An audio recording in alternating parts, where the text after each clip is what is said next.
Combien a coûté votre dernier sac d'aliments pour volailles? Et combien de temps vous a-t-il vraiment duré? Parce que chaque sac que vous achetez repose sur une hypothèse silencieuse. Que sans lui, votre troupeau ne survivrait tout simplement pas, sans granulés, sans miettes et sans code-barre sur le côté. Mais ça n'a aucun sens. Les poules se nourrissaient elles-mêmes, bien avant que les magasins d'aliments pour animaux n'existent, bien avant les formules de marque, bien avant les hausses de prix que nous constatons en ce moment même. Alors qu'est-ce qui a changé? La commodité. Et quelque part en chemin, nous avons cessé de poser la seule question qui pourrait complètement changer la façon dont nous gérons notre basse-cour. Que mangèrent les poules avant l'apparition des aliments industriels? Aujourd'hui, je vous montre 7 plantes qui répondent à cette question. Des plantes pour la consommation desquelles votre troupeau est naturellement conçu. Des plantes que vous plantez une fois et récoltez encore et encore. Pas seulement comme complément, mais comme un pas sérieux vers l'affranchissement de la dépendance aux aliments achetés en magasin. Et une fois que vous verrez à quel point c'est simple, vous regarderez votre facture d'aliments d'une façon totalement différente. Si vous êtes prêt à nourrir plus intelligemment, à réduire les coûts et à constituer un troupeau qui ne dépend pas d'un rayon de magasin, abonnez-vous maintenant. Mettez un like à cette vidéo pour qu'elle atteigne davantage d'éleveurs qui ont besoin de la voir. Et partagez-la avec quelqu'un qui ressent la pression des prix croissants des aliments. Entrons dans le vif du sujet avec les 7 plantes. Commençons par la plante qui mérite le titre d'aliment vert le plus complet sur le plan nutritionnel de la Terre. La moringa.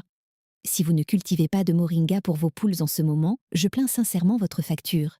D'aliments. Les feuilles de cette plante contiennent des niveaux de protéines rivalisant avec les aliments industriels.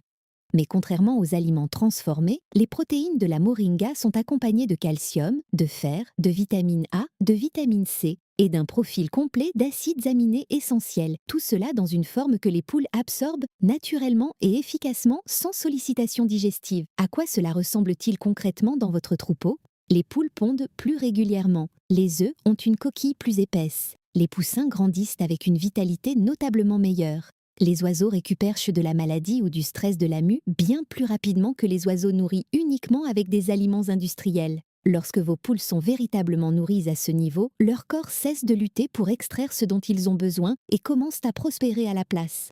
C'est une vraie différence, et vous la verrez en quelques semaines. Cultiver la moringa est presque trop facile. Elle aime la chaleur, tolère la sécheresse et les sols pauvres mieux que presque tout ce que vous pouvez planter. Elle pousse rapidement à partir de graines ou de boutures. Et une fois établie, la tailler la fait en réalité pousser plus vite et plus touffu. Vous pouvez récolter des feuilles fraîches chaque semaine à partir d'un petit nombre de plants. Séchez les feuilles et réduisez-les en poudre, et vous avez une réserve de moringa que vous pouvez utiliser pendant des mois, même quand la plante ne pousse pas activement. L'erreur que la plupart des gens commettent est de la suralimenter. La moringa est incroyablement dense en nutriments, et trop de n'importe quoi de dense provoque un déséquilibre. Donnez-en régulièrement en quantité modérée mélangée à d'autres végétaux. Considérez-la comme un complément quotidien qui devient une base, pas comme un festin que vous leur jetez une fois par semaine. Il y a aussi quelque chose dont on parle rarement. Les troupeaux qui reçoivent régulièrement de la moringa sont sensiblement plus calmes. La satisfaction nutritionnelle réduit l'agressivité.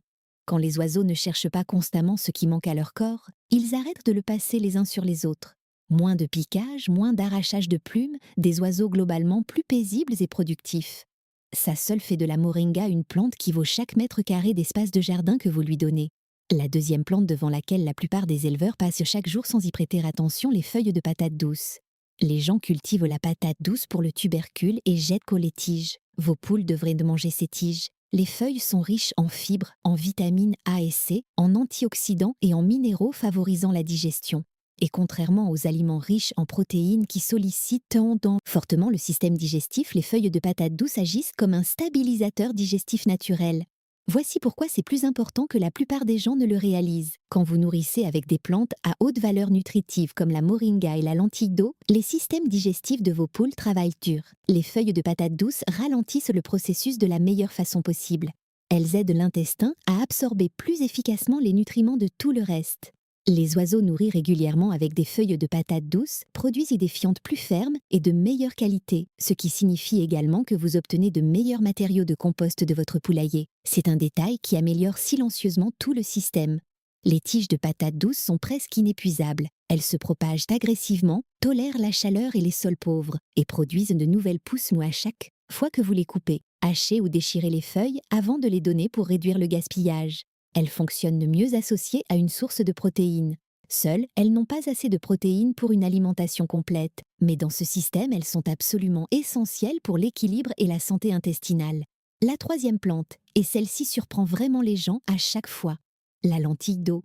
Cette minuscule plante flottante qui pousse sur les eaux calmes est l'une des sources d'alimentation naturelle les plus riches en protéines disponibles au monde.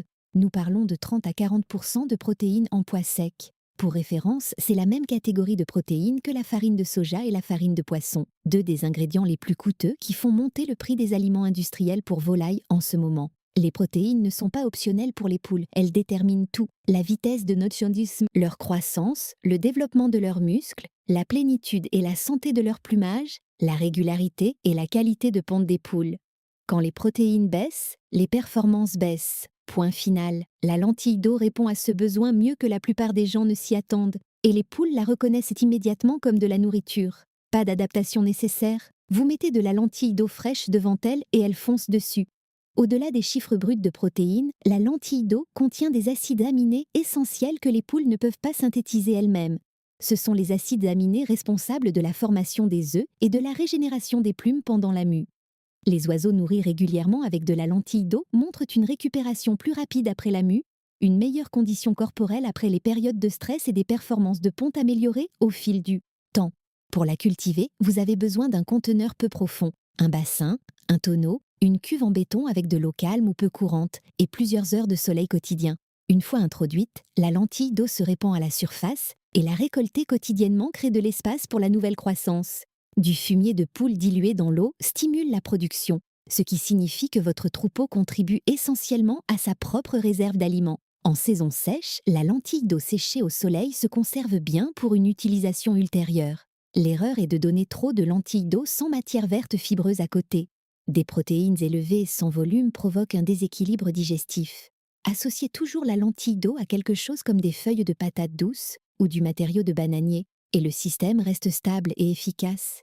La quatrième plante est la consoude. La consoude n'obtient pas l'attention qu'elle mérite parce qu'elle ne fait rien de spectaculaire. Ce qu'elle fait, c'est travailler silencieusement, de manière fiable, année après année. Et dans un système d'alimentation construit sur les résultats, ce genre de fiabilité vaut plus que tout ce qui est à la mode. La consoude est un accumulateur de minéraux.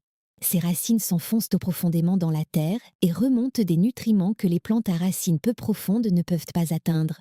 Calcium, potassium, magnésium, phosphore et oligoéléments qui affectent directement les os, les coquilles et la santé structurelle à long terme de vos poules. Pour les poules pondeuses, le calcium est non négociable. Une poule sans assez de calcium vous donnera des œufs à coquilles molles ou fines, ou arrêtera de pondre complètement. Et ce qui est frustrant, c'est que la plupart des éleveurs ne réalisent non même pas que le problème est une carence en minéraux. Ils voient juste les symptômes et jettent de l'argent sur des solutions. La consoude s'attaque à ce problème à la source naturellement, sans vous obliger à acheter des compléments en calcium en magasin. Pour les jeunes oiseaux en croissance, le même profil minéral soutient la densité osseuse et réduit les problèmes de pattes et les fractures qui affectent les troupeaux élevés de façon intensive. Des os solides dès le jeune âge signifient des oiseaux plus robustes pour la vie. La consoude s'établit à partir de boutures de racines et une fois qu'elle est en terre, elle revient chaque année sans replantation. Elle tolère la mi-ombre, produit de grandes feuilles larges plusieurs fois par saison. Et parce que ses racines vont si profond, elle continue à produire pendant les périodes sèches quand tout autour d'elle souffre et est stressé. Elle ne demande presque rien en retour et rend service chaque saison sans faute. Une chose qui rend la consoude particulièrement précieuse dans un troupeau mixte, c'est la façon dont elle soutient les oiseaux à différents stades de vie simultanément. La pondeuse reçoit le calcium dont elle a besoin pour la formation régulière des coquilles. Le jeune coq en croissance reçoit le phosphore et le magnésium qui soutiennent le développement musculaire. L'oiseau plus âgé reçoit les oligoéléments qui maintiennent les articulations saines et la fonction immunitaire stable. Une plante, tout le troupeau en bénéficie. Donnez la consoude hachée et mélangée à d'autres aliments, en petite quantité régulièrement, pas en grande quantité de temps en temps. C'est cette constance qui fait la différence. Pensez à la consoude comme à l'épine dorsale structurelle de votre système d'alimentation. La cinquième plante est le bananier. Pas le fruit, la plante entière, les feuilles, la tige intérieure molle. Dans un système d'alimentation naturelle complet, le matériau de bananier fait quelque chose qu'aucune des autres plantes de cette liste ne peut faire aussi efficacement. Il fournit du volume, de l'humidité, des fibres et du potassium sous une forme qui soutient directement l'hydratation et la fonction intestinale, surtout par temps chaud. Et si vous avez déjà élevé des poules pendant une vague de chaleur sérieuse, vous savez déjà à quelle vitesse les choses peuvent vite mal tourner quand l'hydratation baisse. Pensez à ce qui arrive aux poules par la chaleur. Elles perdent de l'eau rapidement, l'appétit baisse, la production d'œufs en souffre, le comportement devient erratique, et la plupart des éleveurs répondent en mettant simplement plus d'eau, ce qui aide, mais ne règle pas ce dont le corps a réellement besoin pour retenir cette hydratation et l'utiliser correctement. Le potassium et l'humidité naturelle enfermées dans les tiges de bananier font exactement cela. Ils soutiennent l'hydratation cellulaire à un niveau plus profond que l'eau seule. Les oiseaux correctement hydratés maintiennent mieux leur température corporelle, mangent mieux et pondent plus régulièrement par temps difficile qui enverrait autrement la production dans le gouffre. Les fibres des feuilles de bananier ralentissent également suffisamment la digestion pour que les nutriments concentrés de la moringa, de la lentille d'eau et de la consoude s'absorbent correctement plutôt que de passer trop rapidement.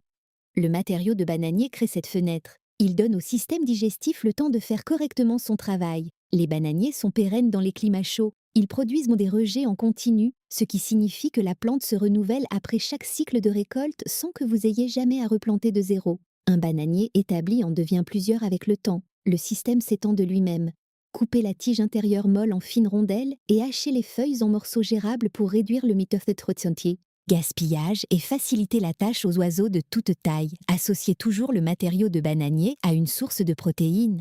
Seul, il ne peut pas nourrir nutritionnellement votre troupeau, mais comme acteur de soutien dans le système, il améliore considérablement les performances de tout le reste.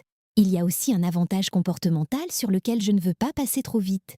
Les poules passent vraiment du temps à travailler à travers le matériau de bananier fibreux, à le picorer, à le déchirer, à le traiter morceau par morceau. Ce comportement de recherche de nourriture n'est pas seulement agréable à regarder. Il est vraiment important pour le bien-être du troupeau. Les oiseaux qui fourragent sont des oiseaux mentalement engagés. Et les oiseaux mentalement engagés sont plus calmes, moins agressifs et bien moins susceptibles de développer les habitudes de piquage liées au stress qui peuvent dévaster un troupeau confiné. La 6e plante est l'amarante. La raison pour laquelle l'amarante est si précieuse dans ce système est simple. C'est la seule plante ici qui fonctionne à la fois comme fourrage vert et comme céréale. Chaque autre plante couvre une catégorie. L'amarante en couvre 2. Les feuilles sont épaisses, riches en nutriments, chargées de calcium, de fer, de magnésium et d'antioxydants soutenant l'immunité qui maintiennent les défenses de votre troupeau solide à travers chaque saison. Les graines fournissent des glucides, des protéines et des graisses essentielles qui soutiennent les niveaux d'énergie, le poids corporel et une ponte régulière. 2 rôles nutritionnels complètement différents, une seule plante. C'est extrêmement important pour la durabilité à long terme. Dans la plupart des configurations traditionnelles, les céréales doivent être achetées ou récoltées et stockées à partir d'une culture entièrement séparée. C'est un second système à gérer, un second coût à supporter et une seconde dépendance dont s'inquiéter chaque fois que l'approvisionnement se resserre. L'amarante élimine tout cela une fois pour toutes. Laisser une partie de la plante monter en graines chaque saison signifie qu'elle se ressème naturellement année après année, sans replantation, sans achat, sans recherche de graines. Une source de céréales autonomes poussant sur votre propre terrain selon son propre calendrier. L'amarante pousse vite, supporte les sols pauvres et prospère dans la chaleur, des conditions qui stresseraient la plupart des autres cultures. Elle vous demande très peu et produit généreusement en retour. Donnez les feuilles fraîches ou séchées selon ce que la saison vous offre. Écrasez légèrement ou faites brièvement cuire les graines avant de les offrir pour améliorer la digestibilité et vous assurer que vos oiseaux absorbent réellement la pleine valeur nutritionnelle plutôt que de la laisser passer. Et voici quelques choses qui méritent une attention particulière. Les poules adorent fouiller dans les têtes de graines d'amarante. Quand vous suspendez ou dispersez les têtes séchées dans le parcours, les oiseaux passent un temps considérable à les travailler. Cette activité de recherche de nourriture réduit l'ennui, diminue le stress et maintient le troupeau plus calme et plus stable, surtout dans les configurations confinées où les problèmes comportementaux ont tendance à s'accumuler silencieusement avec le temps. Faites attention à l'avantage saisonnier que vous donne l'amarante. Quand les légumes-feuilles ralentissent entre les saisons de croissance, les graines d'amarante stockées maintiennent les niveaux d'énergie de votre troupeau et préviennent les baisses soudaines de ponte qui se produisent quand les oiseaux manquent de glucides disponibles. La plupart des troupeaux de basse-cour heurtent un mur lors des transitions saisonnières et les éleveurs ne comprennent pas toujours pourquoi. La réponse est presque toujours l'énergie. L'amarante est véritablement un pont entre vos saisons de croissance. Et la septième plante, qui n'apparaît pas toujours dans ces conversations mais y a absolument sa place, c'est le tournesol. Pas seulement pour les graines, bien que les graines seules justifient sa culture. Le tournesol est l'une des plantes fourragères complémentaires les plus complètes que vous puissiez mettre en terre pour les poules. Et il donne à vos oiseaux quelque chose que la plupart des systèmes à base de plantes négligeant entièrement. Des graisses saines. La graisse est là où vit le stockage d'énergie, c'est ce qui garde les pondeuses au chaud pendant les nuits froides, ce qui soutient la régulation hormonale et la santé reproductive, ce qui alimente les processus métaboliques qui produisent des œufs réguliers semaine après semaine. Les graines de tournesol sont extraordinairement riches en graisses saines et en vitamine E, et la vitamine E est directement liée à la fonction immunitaire et à la fertilité chez les poules pondeuses. Les troupeaux ayant de forts niveaux de vitamine E provenant de sources alimentaires naturelles produisent des œufs avec de meilleurs taux de fécondité et montrent des réponses immunitaires sensiblement plus fortes aux facteurs de stress courants. Les tournesols poussent haut, poussent vite et ne nécessitent presque aucun entretien une fois en terre. Les capitules deviennent des mangeoires suspendues naturelles. Séchez un capitule entier, suspendez-le dans le parcours et laissez vos oiseaux travailler dessus. Ils passeront des heures à picorer et à chercher leur nourriture, ce qui est exactement le type d'enrichissement qui maintient un troupeau sain, mentalement équilibré et comportementalement stable. Laissez quelques plants monter complètement en graines chaque saison et ils se ressèmeront l'année suivante. Le cycle continue sans que vous ayez à le redémarrer. Au-delà des graines, les feuilles de tournesol fournissent des fibres utiles en début de saison. Les grandes tiges projettent également une ombre naturelle dans le parcours en été, ce qui réduit le stress thermique et aide les pondeuses à continuer à pondre pendant les mois où la plupart des troupeaux de basse-cour ralentissent de considérablement. Le tournesol contribue à votre système nutritionnellement, comportementalement et environnementalement à la fois. Parlons maintenant du tableau d'ensemble. Chacune de ces plantes est impressionnante en elle-même. Mais ce qui se passe quand vous mettez les 7 ensemble est quelque chose de complètement différent. La moringa et la lentille d'eau s'occupent de vos besoins en protéines et en acides aminés, la base de la croissance, des muscles, des plumes et des œufs. Les feuilles de patate douce et le matériau de bananier gèrent la digestion, l'hydratation et le volume. L'infrastructure qui s'assure que tout le reste s'absorbe correctement. La consoude fournit l'épine dorsale minérale qui soutient les os, les coquilles et la santé structurelle à long terme.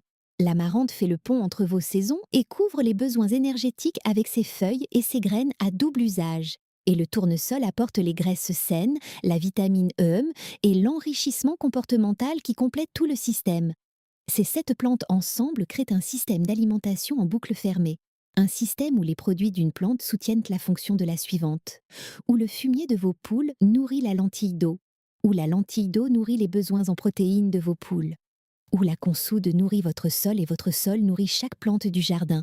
Une fois que ce système fonctionne, il ne s'arrête pas. Il s'amplifie, il s'approfondit.